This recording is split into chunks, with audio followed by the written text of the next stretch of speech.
Right. Let's try and get it sorted out today, so we don't have it hanging over us, OK? Good idea. I'll take notes. First thing, numbers. Have we got anything definite? Well, I've been working it out, and I think 40 to 43. Shall we put 45 to be on the safe side? Yep, fine. Dates. Well, that's straightforward. The last working day before Christmas, which is... Which is December the 21st. Which is going to be pretty difficult to book at Christmas. So we'd better think of 2 or 3 places, just to be on the safe side. Well, last year's was hopeless. The Red Lion, wasn't it? Yeah. We ought to go for something more expensive, 'cause You gets what you pay for. That new Indian restaurant in Weatherfield is supposed to be excellent. The Rajdoot. Oh, how do you spell that? Rajdoot.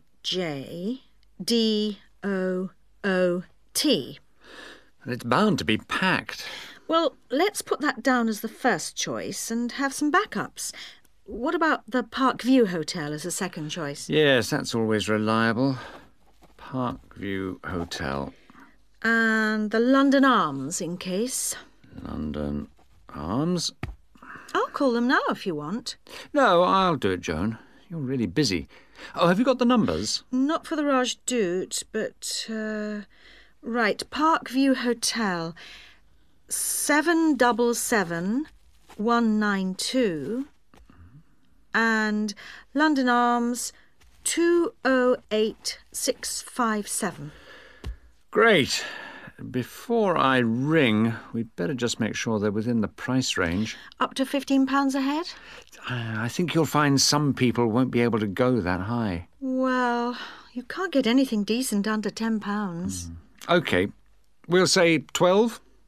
OK. And we'd better make sure there's good vegetarian food. And a non-smoking section. You know what the boss is like. Don't remind me. I'll let you know as soon as I get anything. Good news. I found Rajdoot's number straight away, and they can fit us in. Their Christmas menu sounds great. What is it?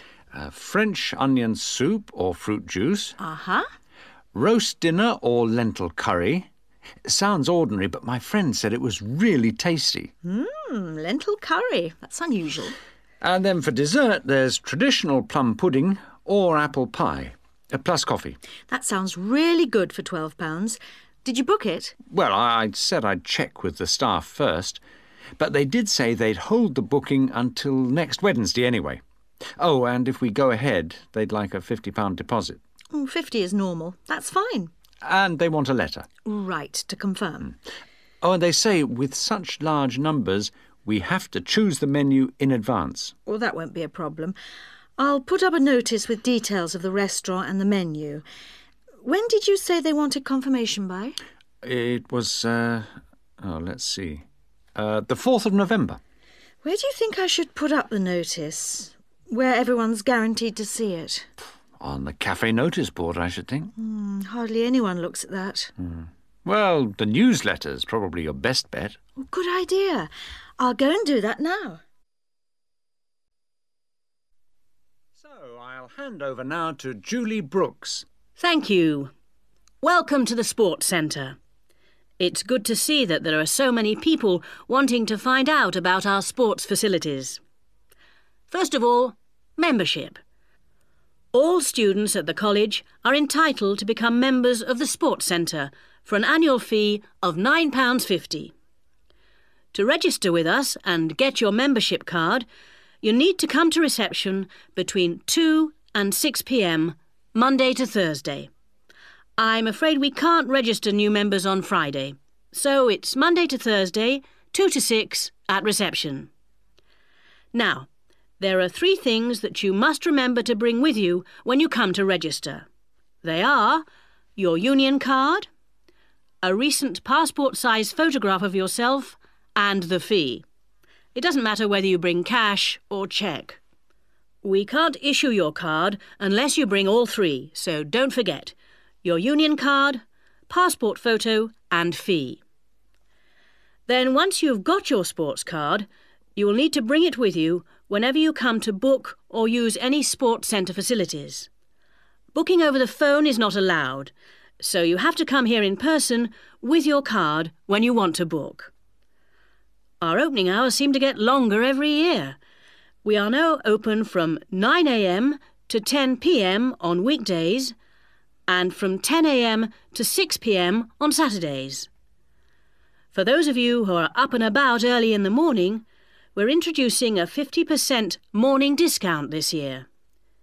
This is because the facilities tended to be underused in the mornings last year. It means that all the sessions will be half price between 9 a.m. and 12 noon on weekdays. So, what exactly are the facilities? What sports can you play here? Well, this room we're in at the moment is called the main hall, and it's used mainly for team sports such as football, volleyball and basketball, but also for badminton and aerobics. On the other side of the reception area, there's the dance studio. This provides a smaller, more intimate space, which we use for ballet, modern dance and martial arts. Not at the same time, of course. Then, in a separate building, which you may have noticed on your way here, it's on the other side of the car park, there are the squash courts, 6 of them. And at the far end of the building, a fitness room. This is our newest facility, only completed in the spring, but it's already proving to be one of the most popular. As well as all these facilities available here on the campus, we also have an arrangement with the local tennis club, which is only 2 miles away, entitling our students to use their courts on weekday mornings in the summer. So, I think that there should be something here for everybody, and I hope to see all of you at the centre, making use of the facilities. If, in the course of the year, you have any suggestions as to how the service we provide might be improved, or its appeal widened, I'll be interested to hear from you. Good morning, Mrs. Collins. I just wondered if you could help me with this entry form for the Young Electronic Engineer competition. Hello, John.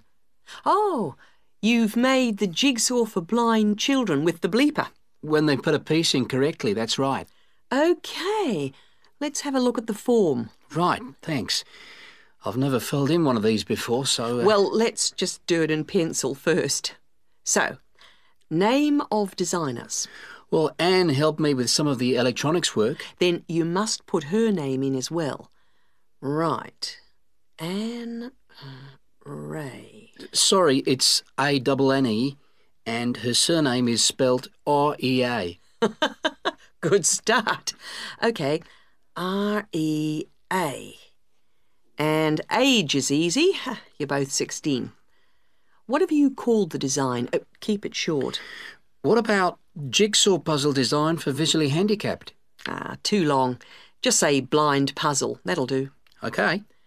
Right now, size of equipment? I've got it noted down here. Yes, width is 20 centimetres. OK. Length is 50 centimetres, and then the depth is, well, it's very little. What would you say? I think you can be approximate.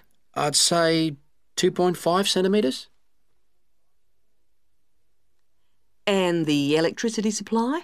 Is it mains operated? No, it isn't. It's actually battery.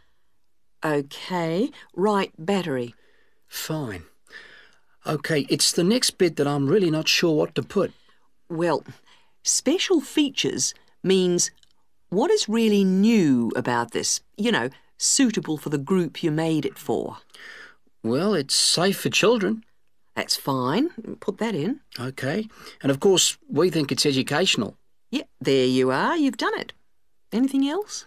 Well, I think the price is good. That's probably the most important factor. OK, cheap price. Which brings us on to the next bit. What's the cost?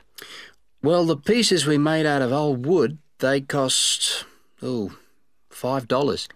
And the electrics? They were more expensive, say $9.50. Brilliant.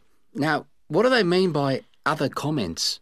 It's just a chance for you to say anything about the equipment and problems you envisage. Well, we'd really like help with making plastic instead of wooden pieces. Well, put something like, need help to make plastic pieces. OK. And the other thing is, we'd like to develop a range of sizes. Well, that's fine then, just put that. And the last bit is, when will you send the equipment? Well, we've got a lot of work on at the moment and we want to get it as good as we can. Well, say 25th of June? Can't we make it later? Well, the last date is the 1st of July. Why not say that? OK, that's what I'll put. So, that's the lot. That's brilliant. Thanks very much, Mrs. Collins. I'll send it off straight away. Glad to be of help. Very best of luck to you both. Thanks. Bye. Bye.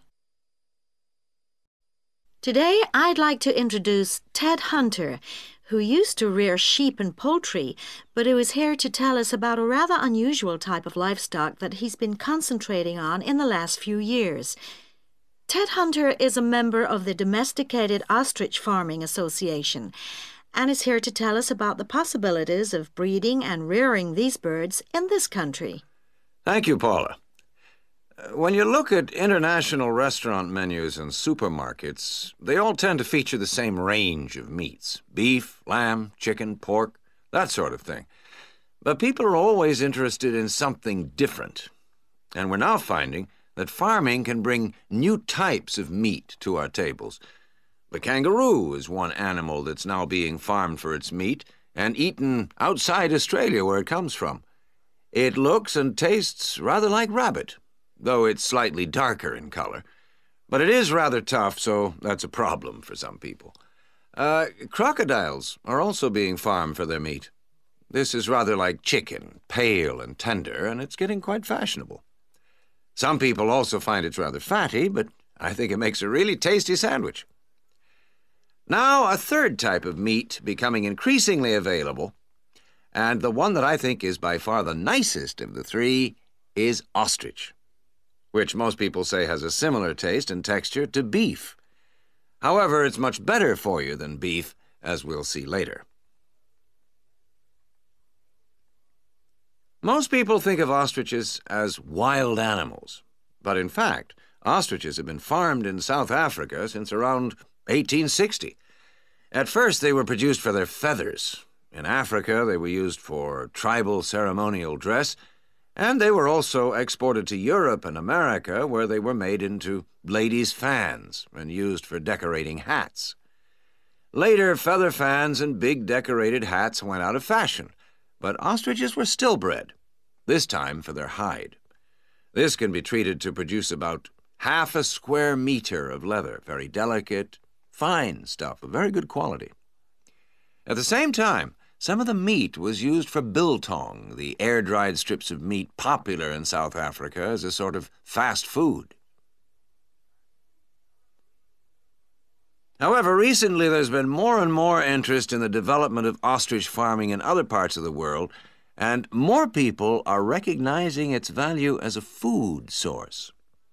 Ostrich meat is slightly higher in protein than beef, and much lower in fats and cholesterol. It tastes good, too.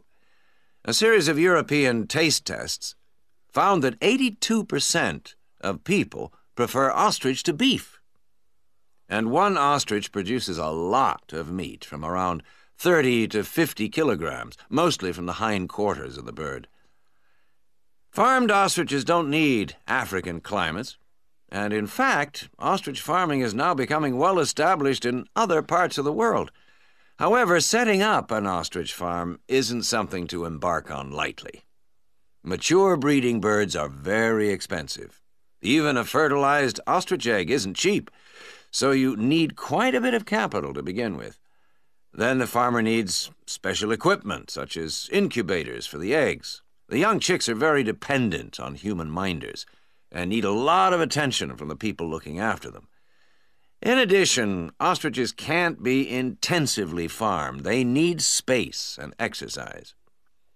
But in spite of this, they make good farming sense. A cow produces only one calf a year, whereas a female ostrich can lay an egg every other day. And because the farmers can use incubators and hatched chicks are nourished well and protected from danger, the failure rate on farms is very low indeed. and almost all the fertilized eggs will hatch out into chicks, which will in turn reach maturity. This is very different from the situation in the wild, where the vast majority of chicks will die or be killed before they grow up into mature ostriches. So it's possible, once the initial outlay has been made, for the farmer to be looking at very good profit margins indeed. Ostrich farming is still in its early days outside Africa, but we hope that ostrich meat will be freely available soon, and before long will be as cheap as beef.